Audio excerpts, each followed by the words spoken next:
Hello, everybody. Welcome to a new episode of Ask Chaviv Anything. I'm very excited to have with me Dr. Tal Becker, who is the vice president of the Shalom Hartman Institute. He previously served as legal advisor of Israel's Ministry of Foreign Affairs. He is an Israeli negotiator in successive rounds of peace negotiations, but a great many people know him out there in the Jewish world as just a very wise thinker and analyst who has taught me a very great deal over the years. We're going to be diving into what this moment means in a little bit of a larger picture, a kind of conversation you can really have with Tal and digging in to this moment of anti-Semitism, of war, of Israel in the region, of Israel in the world, what it all means in the larger context of Israeli history, Zionist history, Jewish history. So I'm very excited to get into it. But first, I want to just tell you 1 minute for our sponsors. This episode is co-sponsored by Sue Levin in honor of her father, Frank Levin, who passed away on January 23rd, 2025, at the age of 98. Frank, a World War II veteran, spent his entire life in Buffalo, New York, devoted to his family, his local community, and his religion. He would be shocked and thrilled to know that his daughter Sue, a terrible Hebrew school student growing up, Sue wrote this, okay? Don't get me in trouble, Sue, is now finally diving in and learning so much about history and current events from Chaviv's tremendous podcast. Sue, I cannot tell you how wonderful that is to read. Truly, thank you, and thank you for the sponsorship. The episode is also co-sponsored by an anonymous sponsor in honor of the memory of William Isidore Iceberg, who, along with the sponsor's father, enlisted in the U.S. Navy after Pearl Harbor and was killed in action during World War II in the Battle of Tassafaranga, a major naval battle fought in 1942 in the waters off Guadalcanal near the Solomon Islands. In addition to William Iceberg, this episode is dedicated to all the Jewish soldiers, sailors, airmen, and Marines, past and present, who are serving in the U.S. Central Command and alongside Israel are protecting our most basic freedoms. Thank you so much to that anonymous sponsor. I love the sponsorships as much as the episodes, folks. You come here and you tell us your stories, and that is a big part of this community. So thank you very much. And speaking of community, I want to invite you to join our Patreon. If you're interested in asking the questions that guide the topics we choose to talk about, that's where those questions come up. That's where we discuss them. There's great discussion forums there where I and listeners discuss the episodes, general news, resources that we share throughout the day. You also get to take part in a monthly live stream where I answer all of your questions live. So join us there, www.patreon.com/askchaviv. Anything. The link obviously is also in the show notes. Thank you so much. Tal, how are you? I'm okay, thank you. Nice to be with you, Chaviv. I really love your podcast. Thank you. I wasn't being polite. I genuinely have learned from you a tremendous amount. And I want to talk to you now about my own cynicism and frustration, because you are completely wantonly, ridiculously optimistic, and look at the world as a basically decent place that Zionism can engage in fruitful conversations. And I keep telling people we're a bunch of refugees. Nothing else matters except, okay, so what sparked this, first of all, what sparked this is that, you can't not have Tal Becker on your podcast. But also what sparked this is you had a conversation with Abby Pograbin in Sources, a magazine of the Hartman Institute, where you're the vice president. And it was a conversation about Zionism.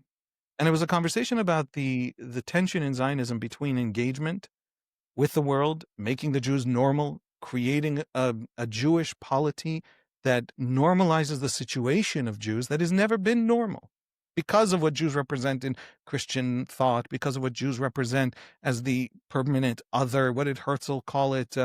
Speaking in The Jewish State about the Jews of Hungary, he pointed out that the Jews had been in Hungary for longer, or at least as long as Hungarians had been in Hungary.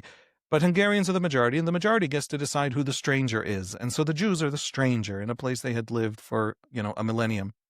The Jews' condition was never normal, and therefore this would normalize the Jews, and then we would all be friends in this great international community of nations.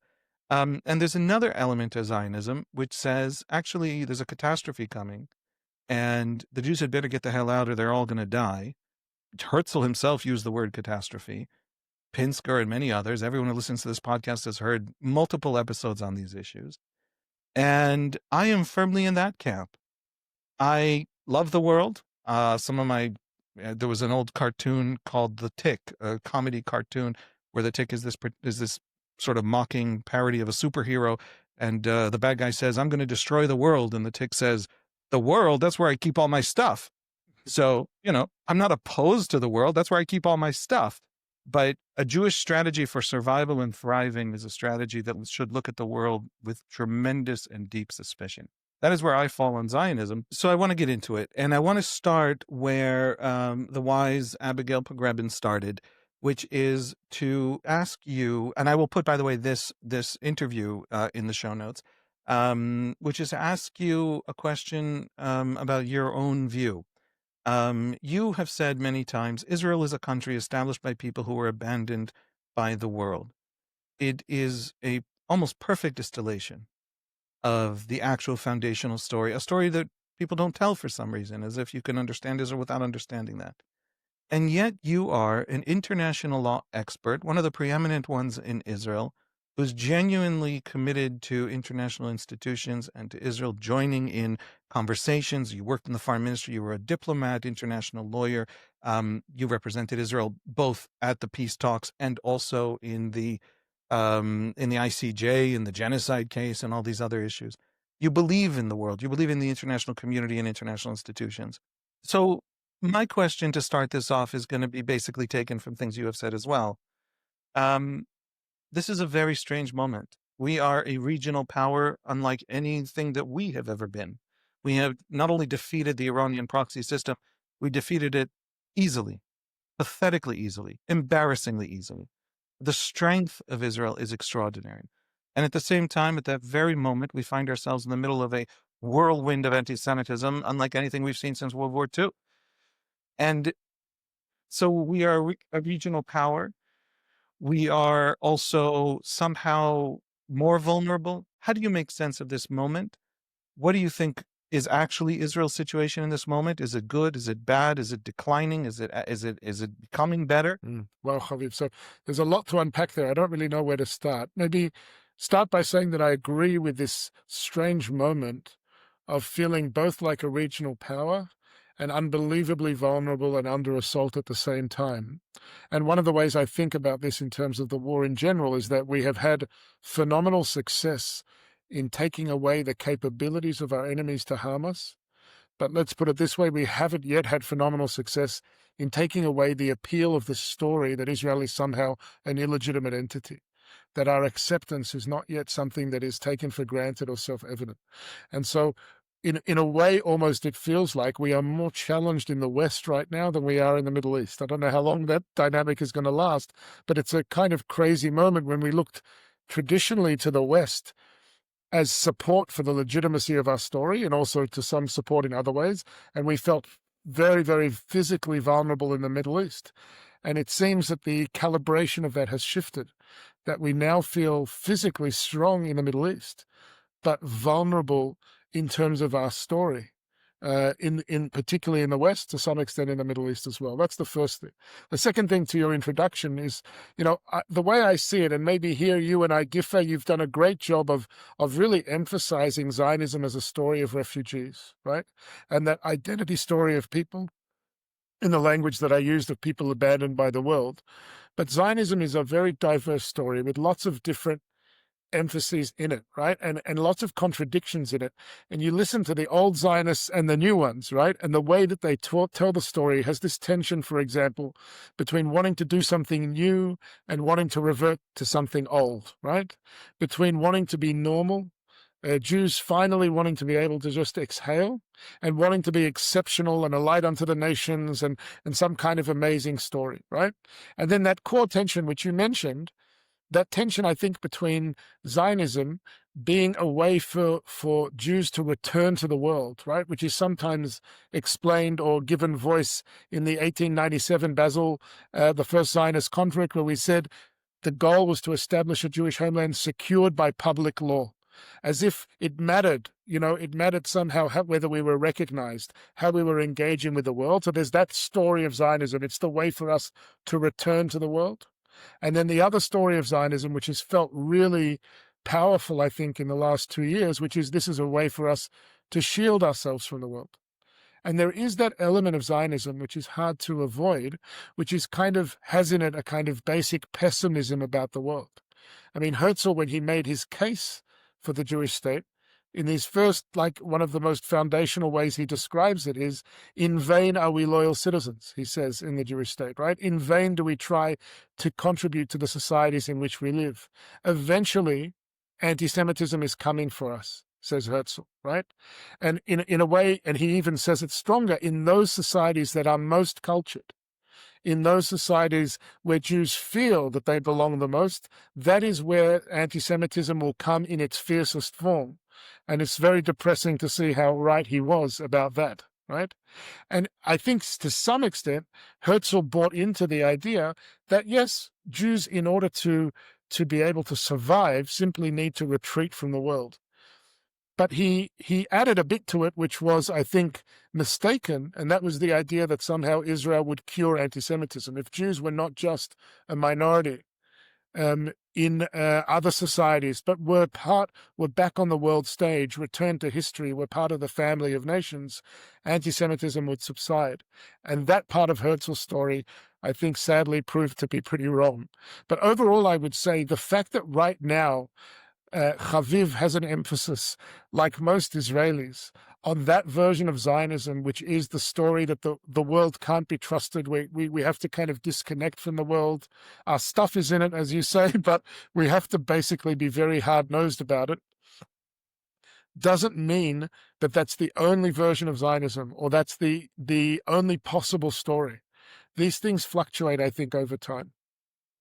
You brought something that Herzl said that I thought was very interesting. Herzl said, in the most civilized, by which he meant the most liberal civilizations, countries, cultures. In other words, it's one thing, the Russian peasant, okay, only recently freed from literal serfdom, from feudal serfdom, in the 1860s, that person should harbor, violent pogromist tendencies toward minorities in their midst is less surprising to Herzl, the Viennese intellectual, than that it should be happening in Vienna among the intellectual class and in Berlin among the intellectual class.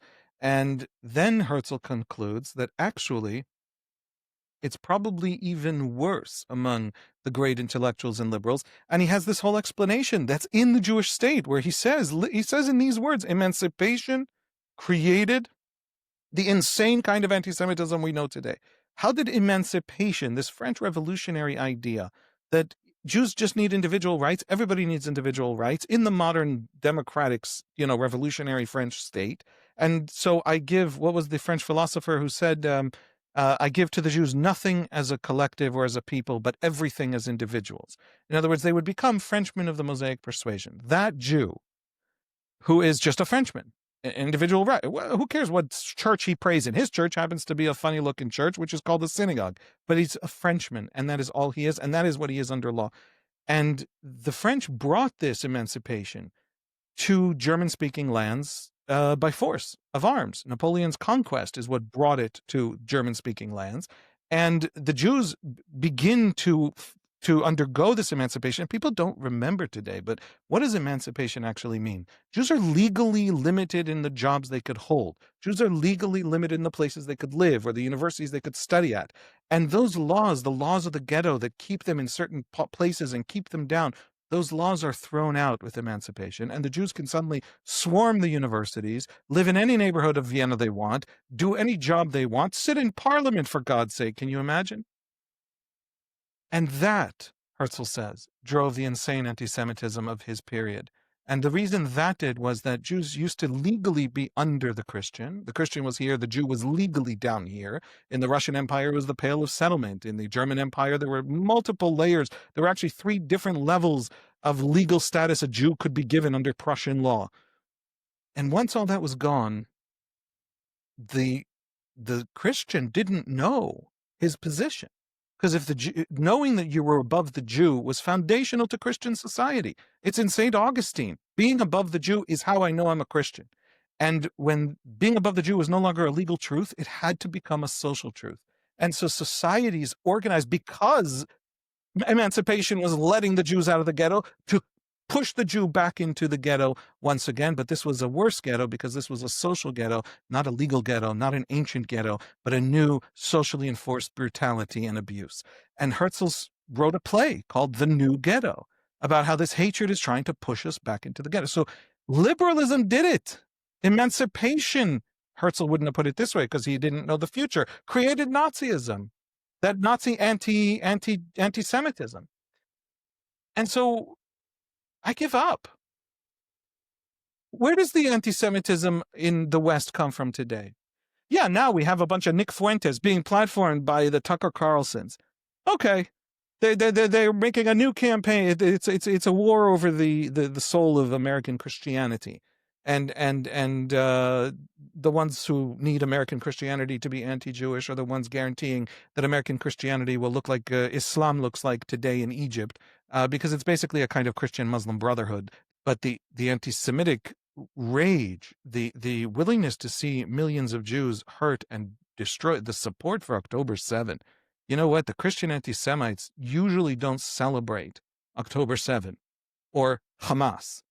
On the left, where in the name of full and pure equality for everybody, we have to push aside the great enemy of equality, just as they were the great enemy of the folk, and just as they were the great enemy of the proletariat, and just as they were the great enemy of Christendom, they've found the enemy again. I give up.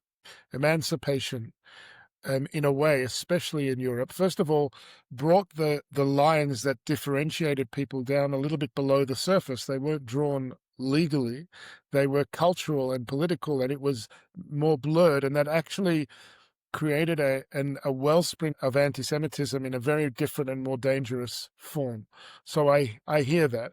And there was also this basic conditionality of Jewish identity, right? Which this idea that you can be part of our community, as you described in that famous kind of Napoleonic trade, as long as you diminish your Jewish identity, as long as you hide, you kind of dilute it. And that has really been a big feature of, I think, the experience of many European Jews.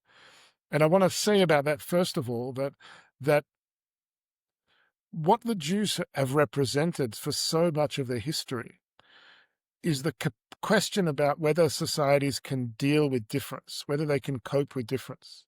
In a way, what Israel represents in the Arab and Muslim world is whether the Arab and Muslim world can cope with difference.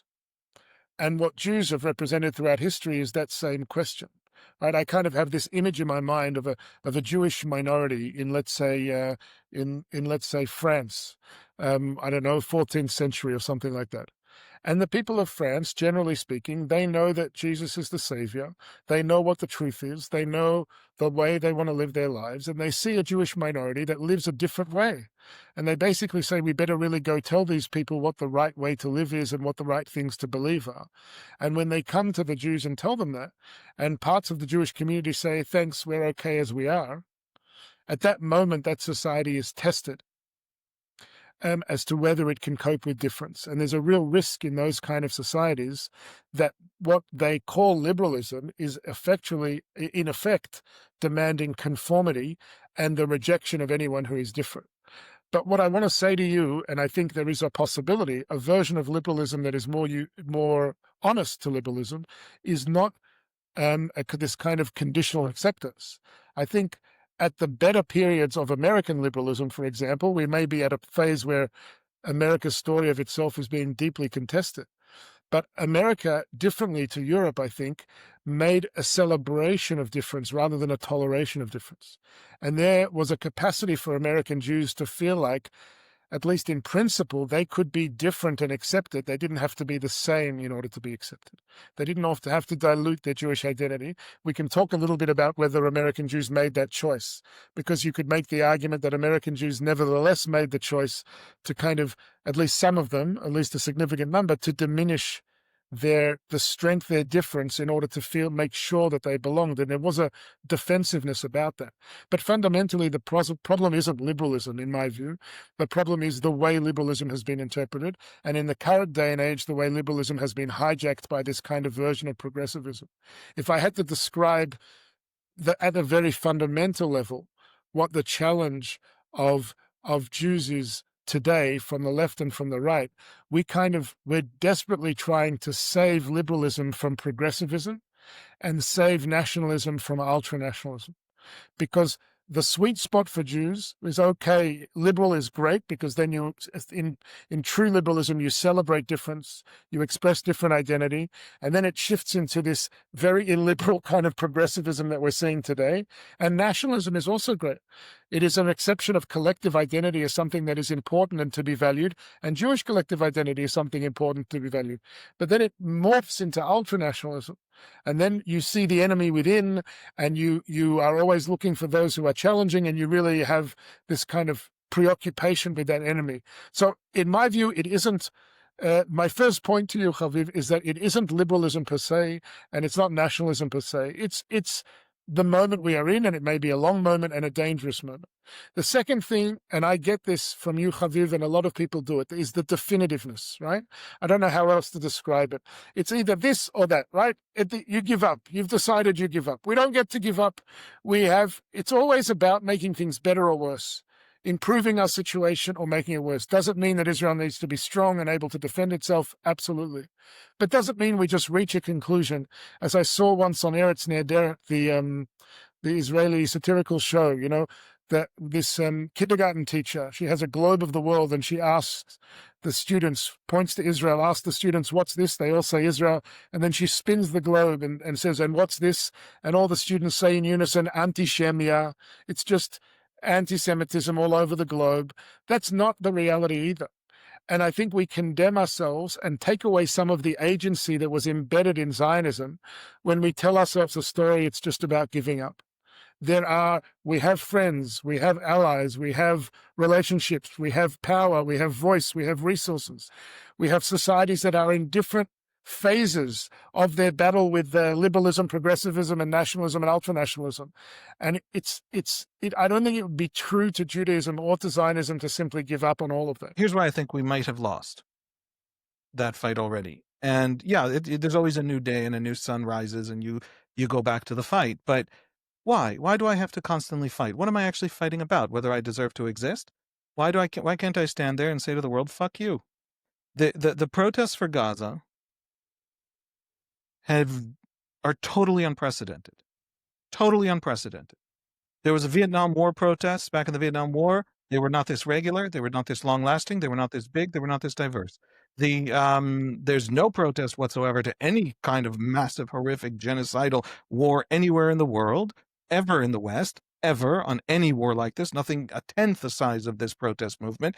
And when it's literally genocidal and declared as genocidal by the genocidaires. And when the West could make a difference. The Yemen war was fought with Western weapons. I don't like what you know what I mean? Nothing has ever compared to the regularity, to the duration, to the coherence, the very fact that you'll have a protest in New York and a protest in Berlin and a protest in Madrid, and they will all speak English. It is organized together with the same vocabulary and signs.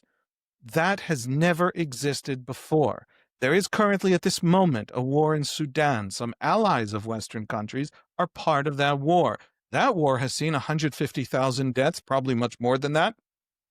Literal, actual genocide, literal, actual mass starvation, two things that do not exist in Gaza. I've done podcast episodes about the hunger crisis. It was real. It never reached the point of starvation, certainly not mass starvation, but in Sudan it did, and nobody gives a shit. And so I'm asking this purposefully with cursing, mainly to up the rating on YouTube, but also to say, even those who are not anti-Israel, there are two options for this protest movement. Either these people have been radicalized by images of war, and it's true. This is the first time they've seen literally day after day for 2 years victims of war in visceral, immediate ways on their own phones. That's new. That's new in the world.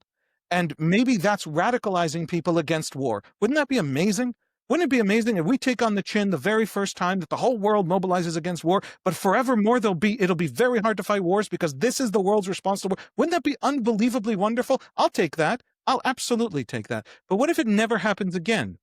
Or what if the only time it ever happens again is another war Israel's involved in? What if it's not about war at all? What if the algorithm itself Okay? Social media algorithms are not an overturning of the old structures of power, as all the optimists said, but actually servants of power. And the forces, we have this data on TikTok way overplaying Gaza posts than Instagram. That has something to do with the Chinese Communist Party, obviously. What if actually only on Israel does war become visceral and injected into the bloodstream of the West? Only on Israel can you have a protest movement like this. Only in a campaign for Israel's destruction. You now have protests now, this week, continuing. Violent protest. In Toronto, there was just a violent protest interrupting an event of the Jewish community. That cannot possibly happen with any other group in any other place at any other time. It's pure anti-Semitism. A decent person being radicalized by images of war is absolutely an honest, decent person, and that's most of the people marching. And yet the march itself is pure anti-Semitism because it can only ever happen with Jews. So, Chaviv, first, let's take a breath, okay? I share with you the horrific nature of the anti-Semitism that has exploded. I share with you the unbelievable selective outrage, the unbelievable frustration, I should say, at the selective outrage directed to Israel when far worse atrocities are happening in different places, and we can be preoccupied about that. What I think is different, and this might be because I spent 30 years of my life in foreign policy, and one of the things that I came away with that is that, countries are not math problems. They don't have solutions. It's kind of like life. Life doesn't have a solution except maybe the grave at the end, right? But what you're basically doing in foreign policy, what you're basically doing as a people, is trying to be stronger, safer, more dignified, more prosperous, more stable, pursuing peace, having less wars, and you can do that more or you can do that less. And what Zionism offers the Jewish people at a basic level, in a strange kind of way, is not to speak definitively. It doesn't offer the Messiah or total catastrophe. It's all about the space in between. It is about the effort that we make to make things better.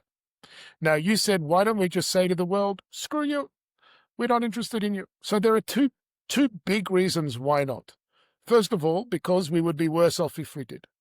We have the kinds of challenges where dealing with those challenges, both in terms of our enemies and in terms of economy and in terms of prosperity and legitimacy and all, friends help. They are absolutely critical.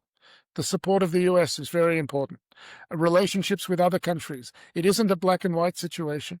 And so as a sheer imperative of operating in the world, the idea of, well, forget everybody, we wipe our hands of it, is not a good strategy. That's the first thing.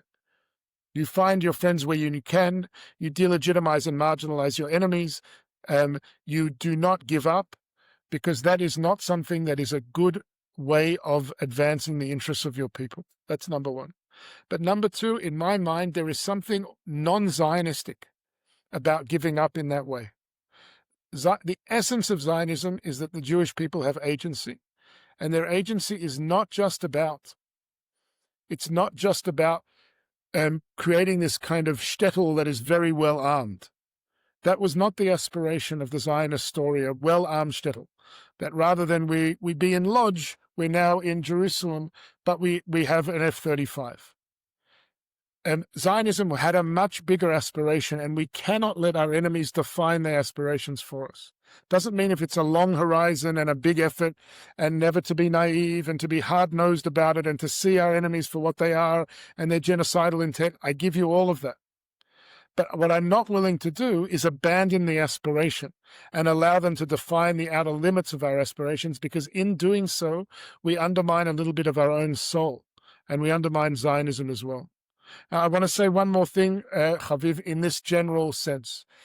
When I think about the Jewish people's story, certainly since the Enlightenment, but even before then, it seems like we have always been trying to answer three basic questions. The first question is, how will we be safe? How will we be secure?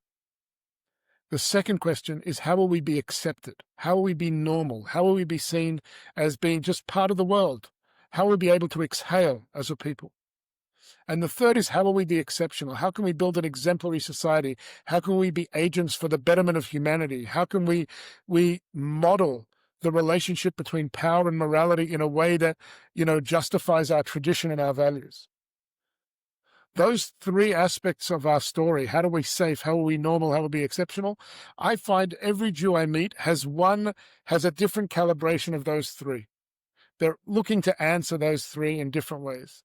And one of the ways that I think, especially Zionism at its beginning, and it's the miracle of Israel's establishment at the beginning, created this moment, especially because of the miraculous nature after the Holocaust of Israel's establishment, where we thought we had the answer to all three questions.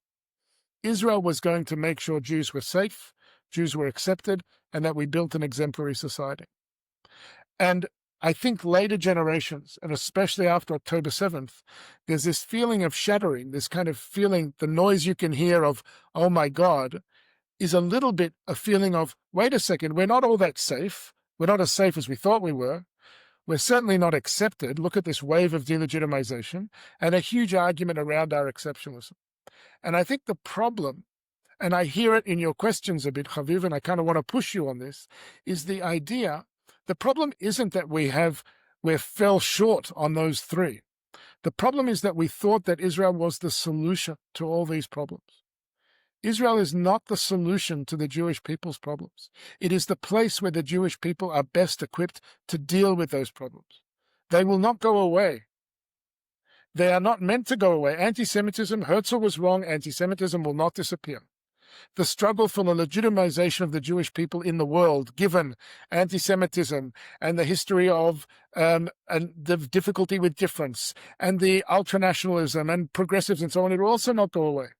And the work of being an exceptional society is a never-ending job, and we're struggling with that within our society as well. But if we have a mindset in our minds that this is the therapy room where we do the work on the Jewish people's perennial problems, it is not the place where we solve them, then we can be a little less fatalistic about this moment or that moment.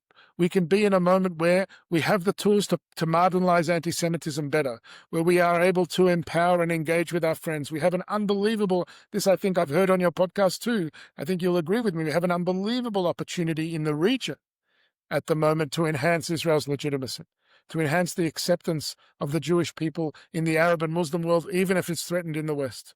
How that will play out, none of us know. So I'm kind of offering you a Zionism that is a struggle rather than a solution. And once you have that mindset, you can be a little bit less inclined to give up. So you're arguing it is a surrendering to anti-Semitism, to almost accept my status as the untouchable outsider to world affairs. Those protesters want to make me evil and untouchable. My task is to let them do their thing, but I do not accept that status in the world. Is that right? That's right. I think it's also to see the world as a more complex place. Those protesters are noisy and dangerous and provocative and in some places growing, but they don't represent the entirety of those societies. And it's our job always. This is the gift of Zionism. In a way, it is the insistence on optimism as a practice of Jews, right? It on the one hand said, well, this is a dangerous world. You better get a state of your own. You better understand that power is really important. But it is also a statement saying, there is, with your agency comes your promise and your potential. And don't give up on your agency. Don't let your enemies define the outer limits of your possibilities. And Herzl was right in saying the world would be astonished at what we accomplished. I think that does speak to a significant part of the world that is astonished at the Jewish story, at this people who, one way to tell the story of the Jewish people is not enemy after enemy tried to destroy us, but that we are an indestructible people. That's another version of the Jewish story. A much more hopeful version of saying it, not that the enemies aren't there, but that our invincibility gives us agency never to give up. And I think, we're at a moment, Chaviv, where quite a few people have spoken about the eighth front of this war being essentially the struggle for our own soul, our own spirit as a society. Are we going to emerge from this war essentially disempowered, that the highest thing we can hope for is to be able to defend ourselves. Now, that's a very important need. My friend Yossi Kleiner Levy says, for Jews, there's no such thing as mere survival. Survival itself is a massive goal worthy of elevating, right? It is a moral imperative, no question about it. But I think we would be really diminishing who we are and who we can be if we define that as the objective.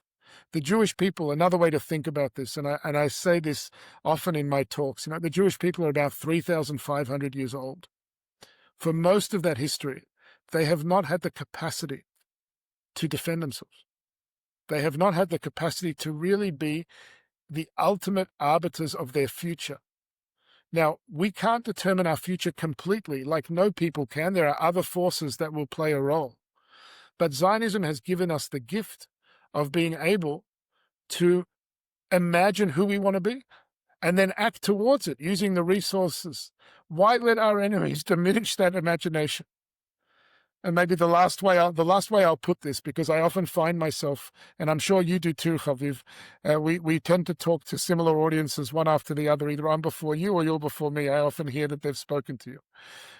And so often you meet, especially Jewish audiences, who want you to end on a note of optimism. Like it's a hidden rule of a speaker that they have to tell a talk with an optimistic end. I remember I once gave a talk in Miami, and this woman put her hand up at the end and she said, "Excuse me, sir, but you haven't given me hope," as if that was in the contract, right? And we Israelis really love giving talks that just tell people how complicated everything is and how you thought it was bad, but let me explain to you that it's a little bit worse than you thought it is. That's a very common way of doing it, right? But fundamentally, Zionism might be pessimistic about the world, but it's optimistic about Jews. And it's optimistic about what Jews can do in the world to improve the world. And it's a different kind of optimism that is typical, particularly in the West. There's that version of optimism which is kind of saccharine type of optimism. The glass is half full. One of my favorites is all we need is political will, right? Which is basically like saying all you need is everything, right? That version of optimism is dangerous, in my view, in the Middle East. There are irreconcilable forces. There is anti-Semitism that is not going away. It's like the zombie apocalypse, right? It's very difficult to destroy. Unlikely to be destroyed. But there is a different version of optimism which is much more Jewish. And that is the optimism that Zionism offers. And that's the optimism not of saying that the glass is half full, but of saying that we live at a time when there are opportunities to put water in the glass. We live at a time in Jewish history that pretty much any generation of Jews would trade with ours even today. And that is because we have the capacity to put water in the glass.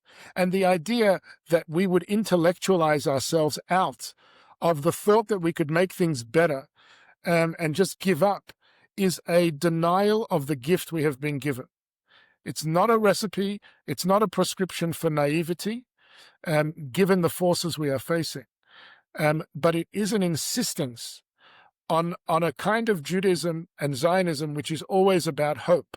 I think Zionism would never have happened if it wasn't for hope. Yes, it needed the anti-Semitism and your lines throughout your podcasts about Zionism being created by refugees and pogroms and persecution in the Middle East is absolutely true.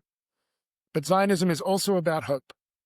Zionism is also about doing the impossible. And I think if you look at the story of our people and the story of Israel, that kind of feels kind of right. And if we come to this moment after, as you rightly acknowledge, the really almost miraculous military successes we've had, and yet also the severe challenges we face, especially with anti-Semitism, and then we take this kind of view, well, nothing you can do about it, we're kind of rejecting a gift that we've been given. So the very fact that we are, as I keep telling people when they ask me for that optimistic ending, the strongest Jews who ever lived. This is the strongest generation of Jews there has ever been. Other Jews have faced these problems and 100-fold scale of these problems, and none have ever been as strong as we are. So we have absolutely no right to complain. That is my optimistic line, and I firmly believe it. But that also gives us the luxury of why the heck not engage the world and find allies and build a better, future. And goodness knows, in the Middle Eastern alliance matrix, a lot of people would really like us to be on their side and our help and to connect. So it's not serious to write everybody off. It's not serious to write everybody off. It's also, I think, it doesn't speak enough to the way in which the Jewish tradition itself at least a lot of our texts have a universal aspiration, right? Yes, it's true that our tradition has we're a people and we have a strong particularist agenda, you could say, but part of our particularism is universalism, right? We do have an image for the improving humanity, and that's part of our tradition, and we shouldn't give up on that either. But at the same time, we have to be very realistic about the threats, we face. International institutions, for example, many of them are morally bankrupt, right? Many of them are the kind of, the way I describe it is the mafia writing the criminal code. And then the criminal code gets kind of elevated despite that, right? There are lots of trends in societies that we need to be worried about, but our role in that is to be the fighters for the kind of society that is good for us, but also what we think is good for the world, good for our neighbors, and committed to, we're a tradition that said everybody is created in the image of God. We're a tradition in which Hillel said, what's hateful unto you, don't do unto others. Don't do unto others.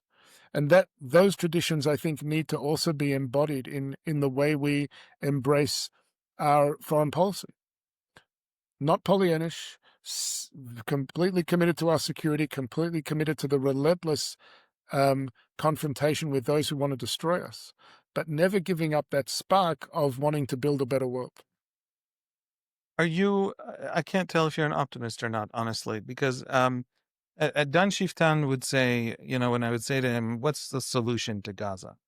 I don't remember exactly what words he used. Last heard him say this, but he says something like, only a special kind of idiot asks for solutions. Countries don't have solutions. Problems don't have solutions. Married men know this, he says. There are no solutions. But there's trudging, and there's trudging well, and there's trudging poorly, and there's sinking, and there's slow rising, and you can slightly improve things. That's or how did he define optimism? A dumb optimist is someone who thinks the glass is half full or that things will be better. A smart optimist is someone who thinks we will get stronger faster than things get worse. Does that count as yeah? I mean, Dan Shiftan has a really definitive and harsh way of articulating ideas that I think can sometimes be expressed a little in a softer way, but I don't disagree with that sentiment. No, absolutely. Our Dan Shiftan, that's not possible. Yeah. So this idea that I think it was Thomas Sowell who said there are no solutions, there are only trade-offs, right? That you in life you're always choosing what to emphasize at what cost, right? What to and I look at that as, in a way, basically the gift of Zionism. So I agree with that sentiment.